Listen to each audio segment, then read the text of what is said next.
Dad? Aren't you sleeping yet? It's time for bed, honey. Dad, I can't sleep. Can you tell me a bedtime story? All right. What do you want to hear? Something about an adventure. I think I know just the thing. When I was your age, my biggest dream was to follow my Uncle Fred on one of his adventures around the world. One day, he disappeared. I stepped into the lobby of my uncle's house. It lay just across the hill from where I lived with my mother, your grandmother. She had tried to keep me from going, but I wanted to see if Fred was home yet from his latest adventure. I had visited Uncle Fred's house countless of times, but in the locker, which usually was closed, I found something I hadn't seen before. It was an adventure suit. It resembled the one that Fred used, but smaller in size. Curiosity got the better of me, and I tried it on. It fit like it had been custom made for me. The most mysterious room of my uncle's house was the observatory. There he kept his newest experiments, and right now it held a pad used for disposing of garbage.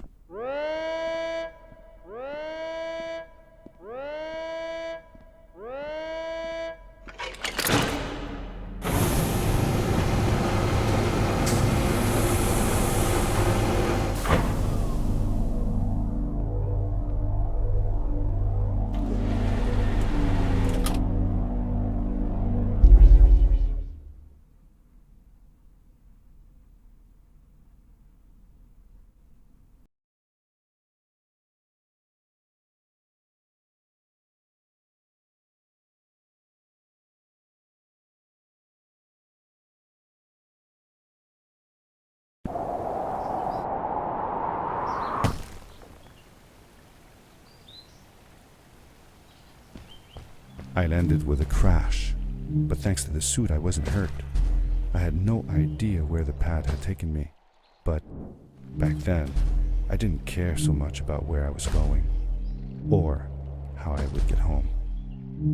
I was sure that someone had been here before me. Someone had built these bridges and carved these symbols, but who? Where were they now?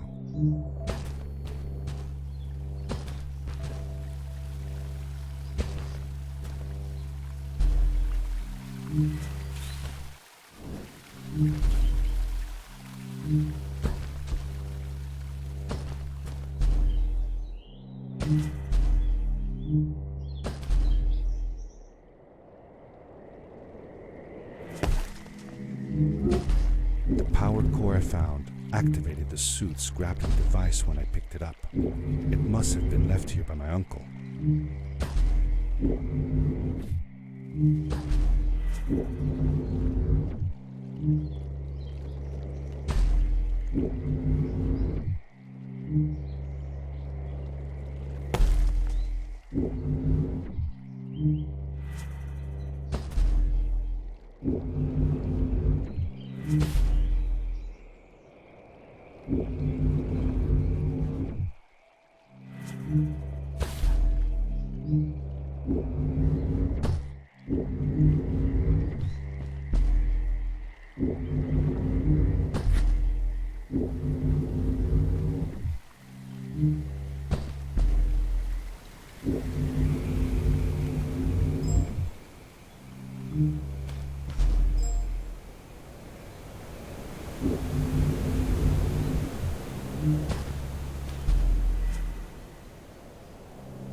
These blue lights. Did Fred put them here? Or was somebody else here as well?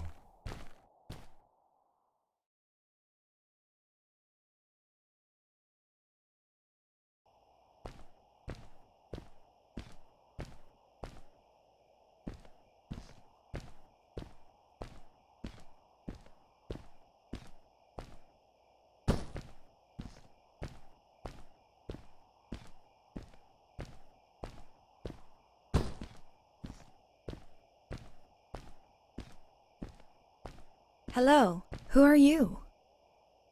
You're not from here. Wow, you look just like Fred, but smaller, and with less hair on your face. She knew Fred. I told her that he was my uncle, and that I was looking for him. What's an uncle? I said that I had known him all my life. Really? Me too. I'll help you find him. I'm Madeline. The others call me Mad Maddie sometimes. I don't know why really, but you can call me Maddie. You've never been to the village, right? Let's meet over there in the square. I'll show you around. I bet you can get there easily with your suit thing. So, I'll see you there. I couldn't believe it. An underground village inhabited by frog people, or more like salamanders. Either way, they walked like humans, they talked like humans. How is that possible?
Darkness swept over me as I left the glittering lights in the village behind me and headed for the ominous shadows of the chasms.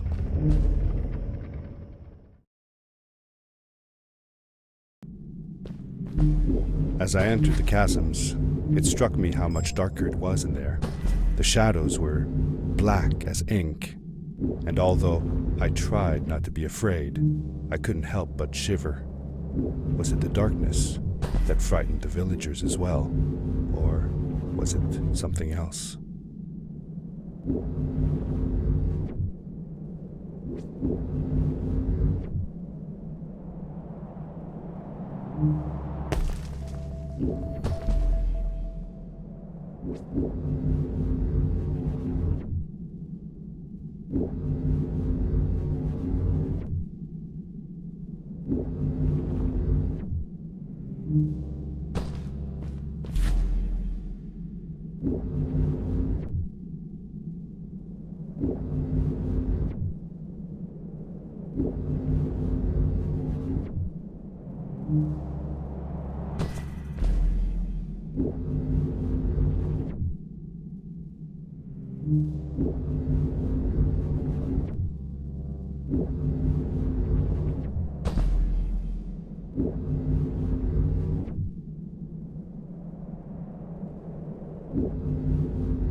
It is really dark down there.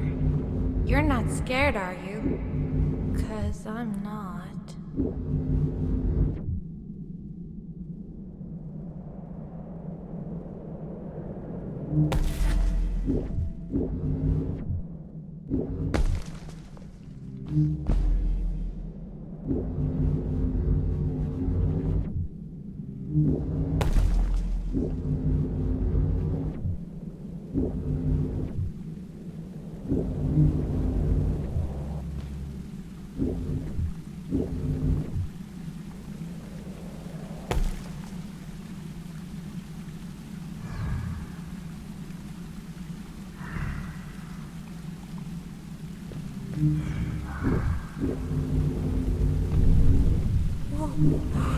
Whoa, dude. I think I figured out what that writing was going on about. Maybe we shouldn't charge right out in front of that thing. Remember what it said. Don't move when the eye is open. Yes, we did it! You're awesome. I knew you had it in you. That was close.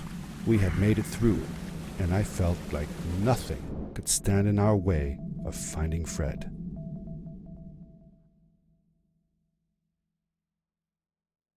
Oh, another one. This one says, "Welcome home."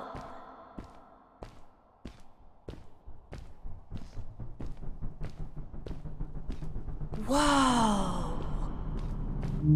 This is it! This is where the Strays built their village. And what a beautiful place they chose. Just look at the sky. It is so big.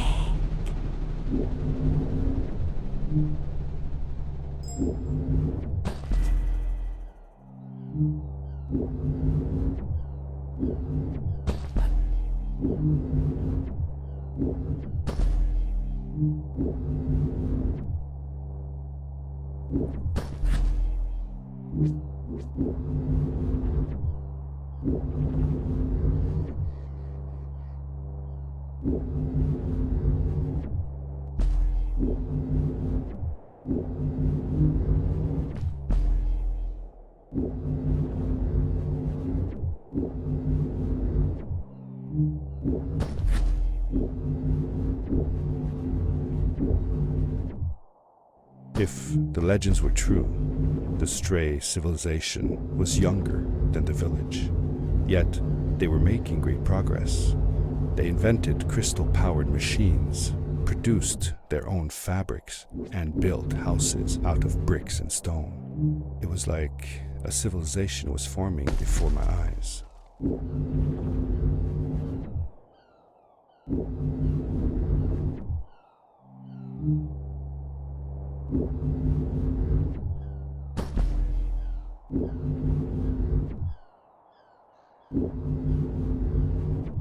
Hey, let's play a game. I bet that you can't get through this part without using the grapple device.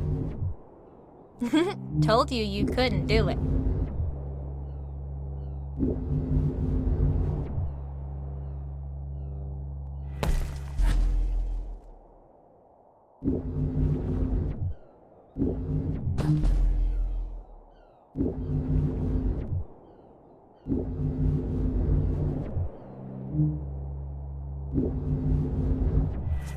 Oh, what's that?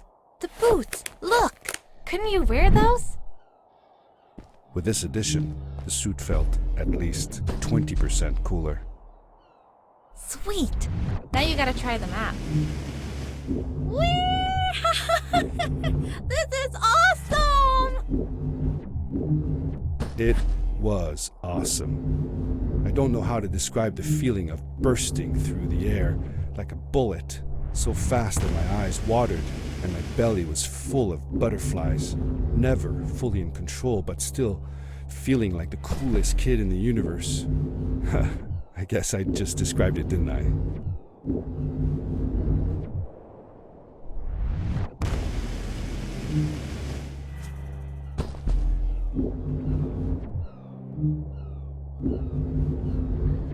I'd love to do stuff like this with crystals.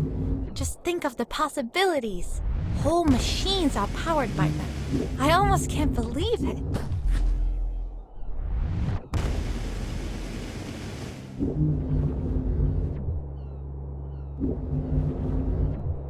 A great, icy mountain loomed before me, and I felt a chill run down my spine.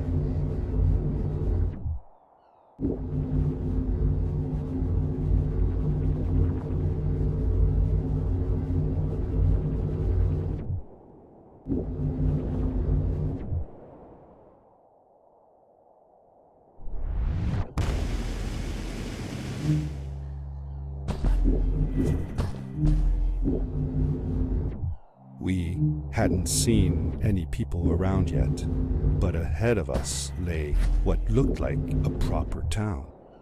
The strays from Maddie's stories. I could imagine how she must have longed to meet them all her life. And now, here they were.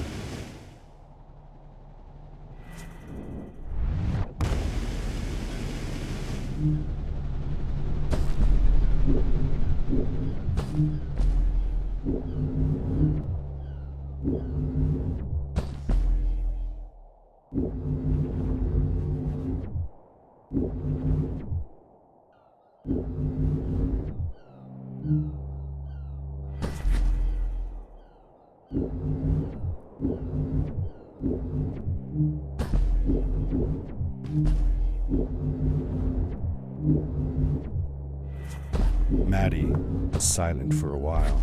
It seemed like she was thinking hard on something.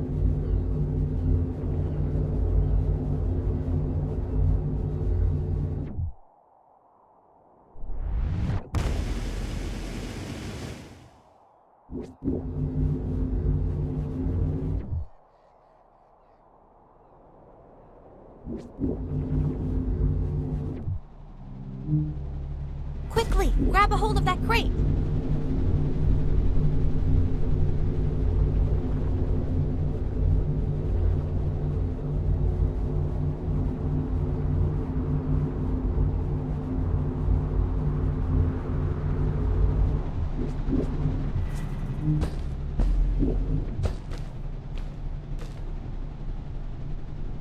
Good day. Here's a boat to Ice Cave. Though I'd take the other one if I were you. That one goes back to the outpost. Wait a minute. I was thinking. I don't know if I should go with you. I mean, I want to, but I also want to, well, stay here. Maybe it's strange, but I just feel like these people liked me and accepted me for who I am. Kinda like you. I want to be with you too, and help you find Fred. I don't know what I want the most. I told Madeline that I would accept whatever choice she made. I just never thought about it until now that maybe it wasn't Fred I was looking for when I came with you. Maybe I was just looking for a way out. Somewhere to be free. And I know that if anyone can find Fred, it's you. If you meet him, when you meet him, tell him to come see me, okay? I promised. Thank you. I'm glad I met you. And it won't be the same without you around. Goodbye, friend. I said goodbye to Maddie, and I had a feeling that this was the last time I'd see her. But even in this sad moment, I was happy for her. She had found a place where she belonged. There was a dampness in the air that reminded me of the hot summer nights back home. But as the sun was setting, I could feel the chill creeping up on me. And the path we were traveling on seemed to lead us into a second ice age. Winter was coming.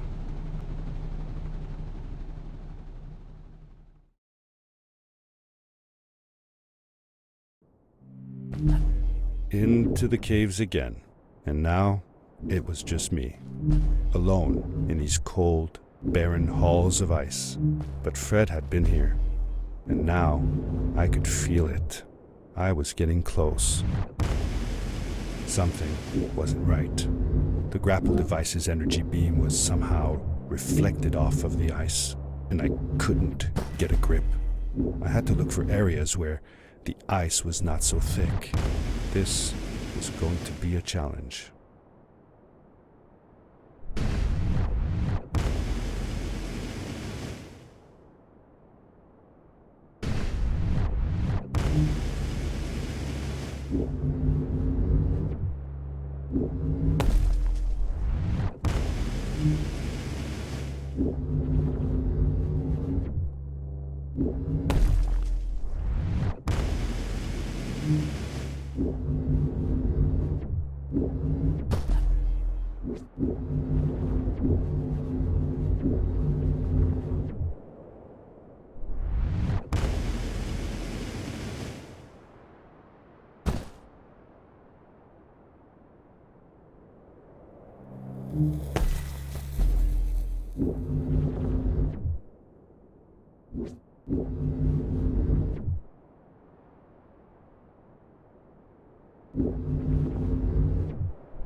I found another one of Fred's campsite, noticeably newer than the others. The fire was still smoldering, and I could faintly pick up the smell of the aftershave he always used. I was closing in on him. I could feel it. He had left some tools behind that I could use to repair my boots. That should do it. Good as new.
It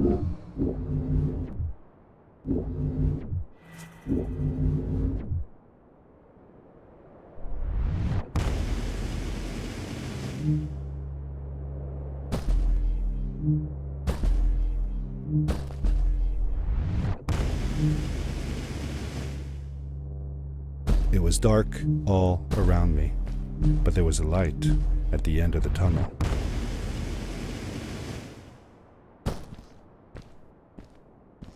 Hello? Nephew?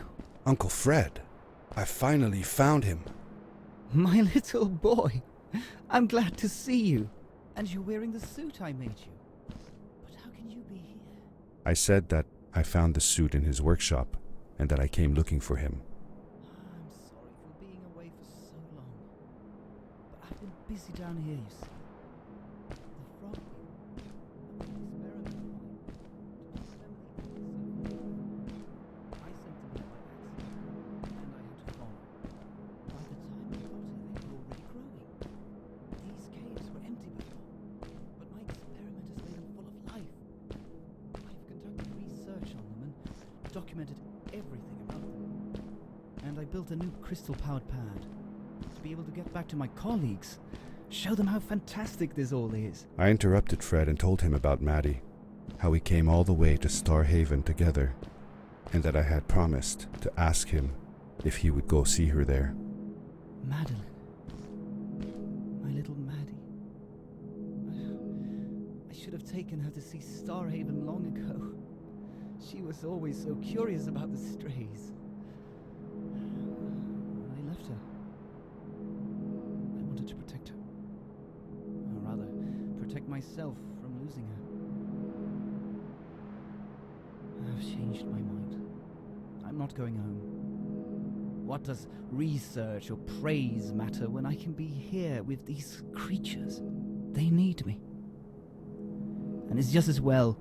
I don't trust this pad for more than one ride anyway. You need that ride. I didn't want to go home, and I asked if I could stay with him and Maddie instead. I'm sorry, nephew. As much as I enjoy having you here, you must go home. Explore the world on your own. Have your own adventures. I reluctantly agreed to go home. I was going to miss my uncle. I will miss you too. But I'm sure you'll do phenomenal on your own. And don't worry about me or Maddie. We'll be fine. The pad is yours, boy. When you're ready.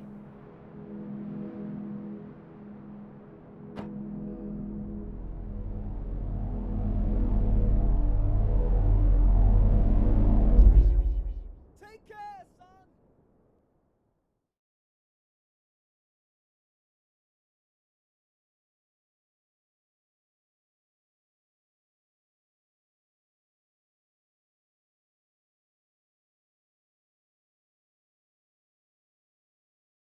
The end. Now, good night, sweetie. Wait, Dad. Does that mean Fred is still there? Who knows? That was the last time I saw him. Don't you miss him? I do, sometimes. But I don't worry about him, because I know that wherever he is, he's on his biggest adventure yet. Dear Fred, today I step into the lobby of your house for the last time. My daughter asked me to tell her about an adventure, and I came to think of you. Your house looks just like my mother and I left it years ago. After you'd gone, I was sure she was going to throw out all your stuff, but she just cleaned up. We made you a small memorial. For a while, I came here every day, just like I used to. Sometimes I could even faintly hear your voice, calling from the observatory, asking me to get you this tool or that. I never told my mother about that day. I don't think she would have believed me. Can I believe it? After all these years.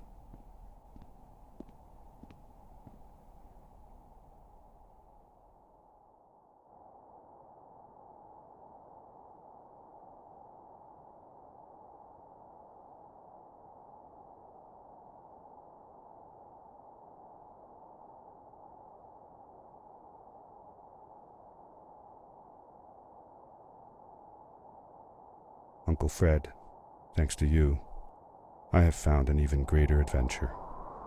Thank you. Love, your nephew.